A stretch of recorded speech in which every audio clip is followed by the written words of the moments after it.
Indonesia merdeka! Merdeka! Merdeka!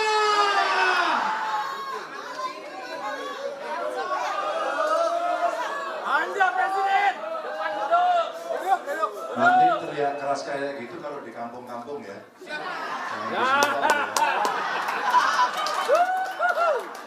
Assalamualaikum warahmatullahi wabarakatuh.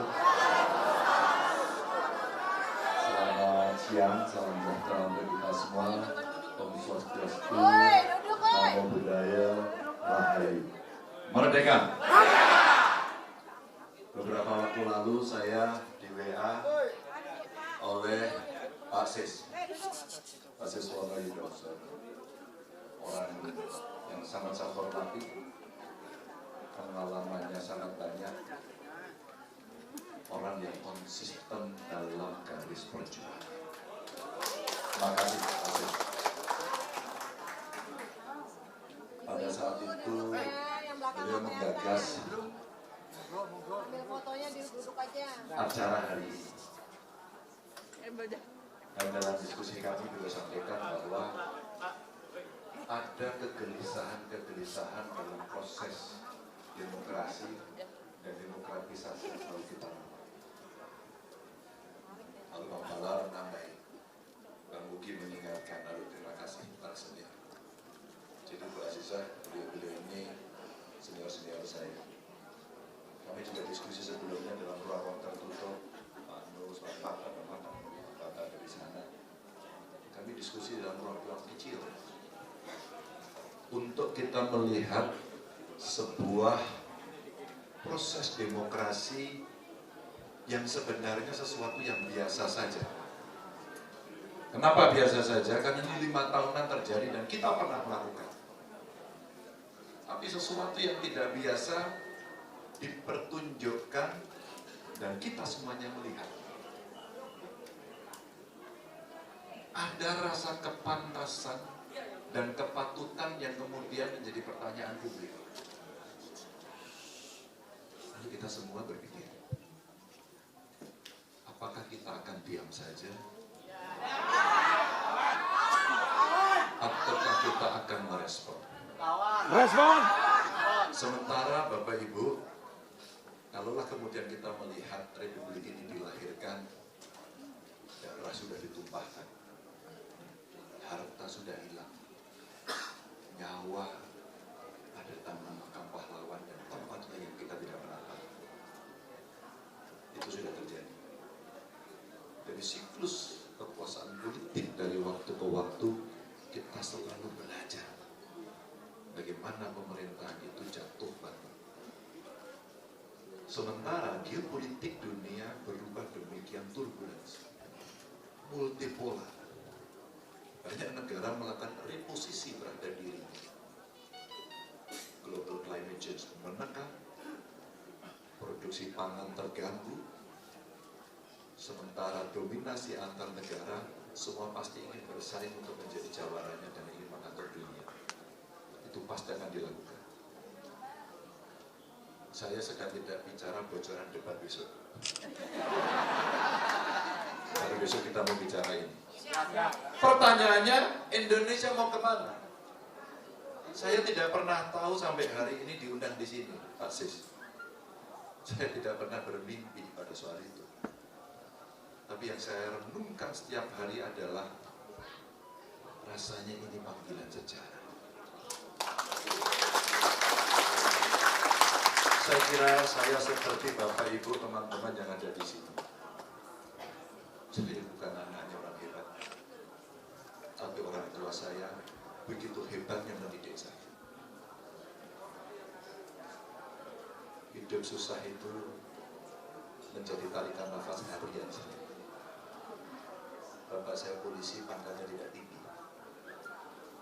Ibu saya di rumah menyelesaikan seluruh persoalan keluarga dengan sangat cemerlang. Kemudian lahirlah anak-anak ini digembleng dalam ketidaknyamanan, harus survive karena dia harus bertahan hidup untuk dirinya sendiri dan keluarganya. Dan di sisi lain, tentu kita semuanya punya cita-cita. Antara lain saya juga punya cita-cita. Pada saat itu Bapak Ibu, mimpi Ganjar kecil adalah saya berkeliling Indonesia. Itu mimpi Ganjar kecil. Persis kejadian itu betul-betul muncul ketika saya menjadi anggota DPR.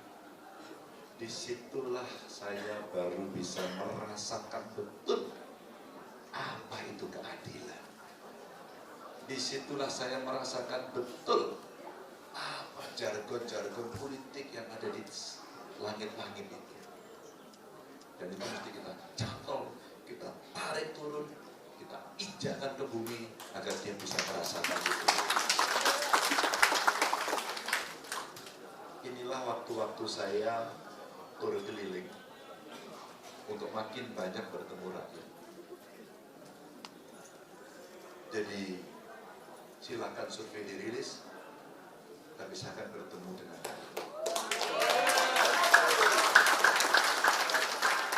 Ganjar Mahfud dan seluruh pendukungnya tidak pernah gentar. Yes. Tapi kita harus ketemu rakyat. Kita harus bersama mereka. Dengarkan baik-baik degup jantungnya.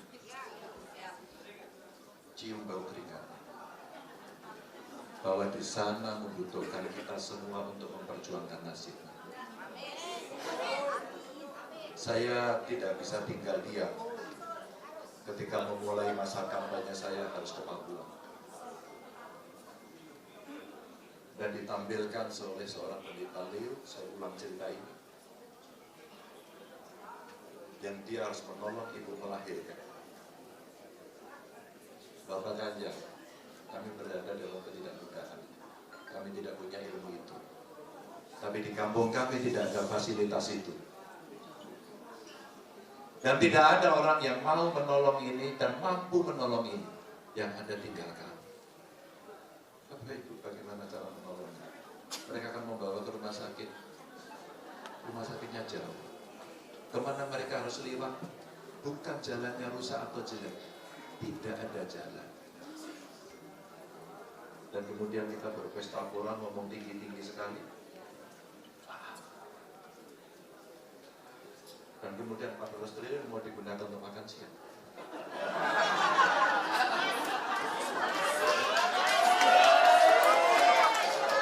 GMNI, alumni GMNI adalah intelektual.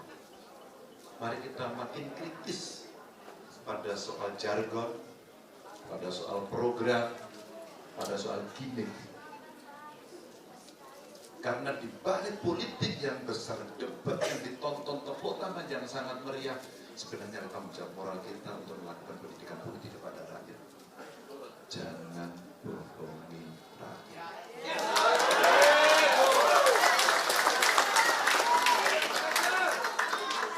Kalau tadi Trisakti Bung Karno disampaikan, bagaimana kita mewujudkan Indonesia mesti berdikari. Maka dalam suatu perdebatan, Pak Ganjar, bagaimana saudara mengatur Anda waktu di Jawa Tengah saja lupuk langka? Bahasa saya matratap. Sepertinya Bapak tekniknya kurang jauh. Saya ke Papua, mereka teriak yang sama. Saya ke Sumatera Utara, sudahlah Bapak, nggak usah ada subsidi-subsidi lagi buat pupuk, yang penting pupuknya ada. Di mana? Di Banten. Apa yang mau cerita?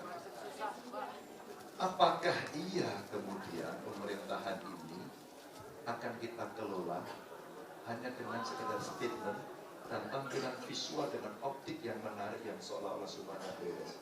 Tidak, Bapak Ibu. Tidak, Bapak Ibu. Maka ketika kemudian zaman makin modern, digitalisasi terjadi, data menjadi begitu sangat penting. Apakah iya kita tidak punya kemampuan analitik? Apakah iya kita tidak bisa mengklaster? Apakah iya kita tidak mampu mengeksekusi itu sesuai dengan klaster sehingga masuk kepada kelompok-kelompok yang memang kita sasar? Makanya hanya butuh mau dan butuh berani untuk memutuskan. Bapak Ibu, itulah pertanyaan. Pada saat keputusan politik tidak ada lagi cerita abu-abu, hitam atau putih.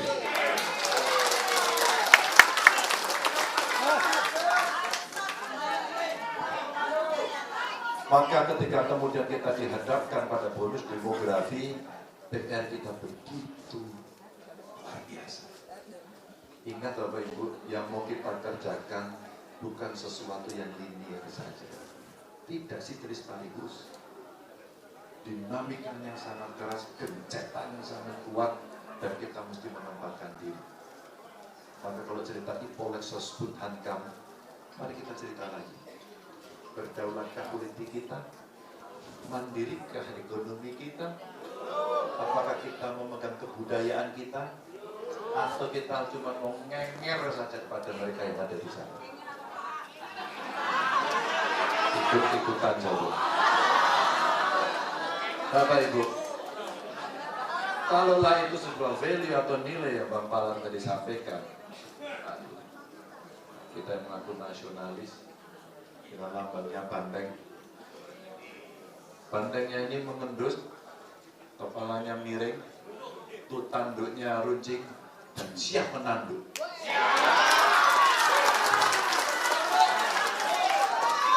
Dalam sejarah saya dididik oleh banteng ini, tidak ada cerita cengeng, tidak ada cerita nangis dan kebeng. Kalau Anda terluka, maka tanduk Anda yang harus Anda keluarkan. Dan teriak bukanlah sebuah suara yang cukup untuk kita bereskan. Tapi bergerak dengan rakyat, itulah kemudian hasil yang kita harapkan. Waktu tidak banyak Bapak Ibu. Maka mimpi besar bonus demografi yang saya katakan tadi, yuk kita dorong yuk. Tidak ada investasi terbaik kecuali sumber daya manusia. Izin, saya sampaikan bahwa 20% dari anggaran pendidikan, APBN, APBD, kalau kita fokuskan, maka anak-anak berbakat kita akan mendapatkan pendidikan terbaik. Maka kalau sektor subsektornya kita siapkan dengan baik, sumber daya alam, kelautan, maritim, terus kemudian perkebunan, belum juga industri kreatif kita tampilkan, anak-anak kita inilah yang akan mengisi. Dan itu bisa kita lakukan kalau intervensi pemerintah strict. Dia betul-betul siapkan dengan dukungan anggaran yang tidak lagi bisa dicenteng ke sana kemari hanya karena kemudian dia berada pada kelompok yang sama. Kalau ini terjadi Bapak Ibu, target kita untuk mengejar 2045 sebagai Indonesia Emas, roadmap-nya kita siapkan sekarang. Maka banyak teman-teman GMI dan dari banyak relawan, saya lihat tokoh-tokoh hebat hadir di sini. Bantu kami dan Pak. Siap. Ada 3 hal yang penting yang selalu saya dengarkan di masyarakat. 1, Pak Ganjar, cari kerja sulit. Cari kerja susah. Di Bekasi saya turun masyarakat, Pak kami untuk bekerja saja harus nyuap 3 juta sampai 8 juta. Anda untuk menjadi pegawai. Yang kedua, Pak Ganjar kendalikan harga kebutuhan pokok. Saya kira yang senior pasti tahu. Ketika IGGI datang dan Minsel Kamdesyu datang dengan gaya angkuhnya, tangannya begini, dan Pak Harto menunduk tanda tangan. Dan saat itulah momentum liberalisasi dahsyat termasuk pangan. Dan hari ini beras pun tidak mampu kita cukupi sendiri. Hari ini produksi bawang putih kita makin menipis dan impornya makin menebak. Dan hari ini laut kita yang luas belum bisa kita apa-apakan. Mesti kita genjot betul. Improvement yang dilakukan terus menerus. Tapi akselerasi gerak cepat yang sat-set tidak terjadi. Ini yang kita harapkan. Maka Bapak Ibu, yang ketiga persoalannya adalah pemerintahan bersih dan anti korupsi. Ini sudah nilai yang tinggi. Saya tanya masih dengan para pengusaha, apakah kalau kepastian hukum kami berikan, Anda berada dalam ketakutan? Tidak, Pak. Tidak, Pak. Kami butuhkan kepastian. Maka tolong kami pengusaha yang sudah mengikuti tax amnesty, jangan diopo-opo. Tolong. Kalau kami investasi, berikan kemudahan, ease of doing business. Tolong percepat kami karena kami ingin membantu. Bukan dipenggal, dipungli, dikorupsi, dipersulit, dan akhirnya ekonominya berbiaya tinggi, high cost ekonomi. Bapak Ibu, kami berkeliling di seluruh Indonesia. Saya ceritakan ini kepada Bapak Ibu, itu PR besar. Siapapun yang menang besok, Bapak Ibu, tidak semudah yang kita bayangkan. Saya berharap betul yang hadir hari ini adalah relawan sejati. Saya harapkan betul ketika kemenangan itu terjadi, Anda percaya kepada kami. Maka saya berharap betul keikhlasan Bapak Ibu untuk kami mengambil keputusan hitam dan putih. Mohon maaf kalau yang ada di barisan depan, belakang, kiri, kanan, mungkin tidak akan menjadi komisaris.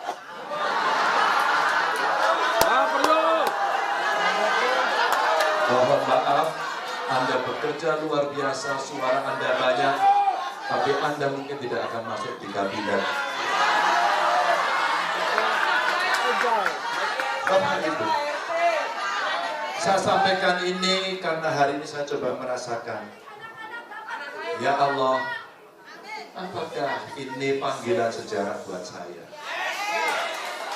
Jika menjawab ini, ya mudahkan, berikan petunjuk. Jika tidak, berikanlah yang terbaik. Dan insya Allah pertemuan adalah pertemuan yang terbaik. Merdeka! Assalamualaikum warahmatullahi wabarakatuh.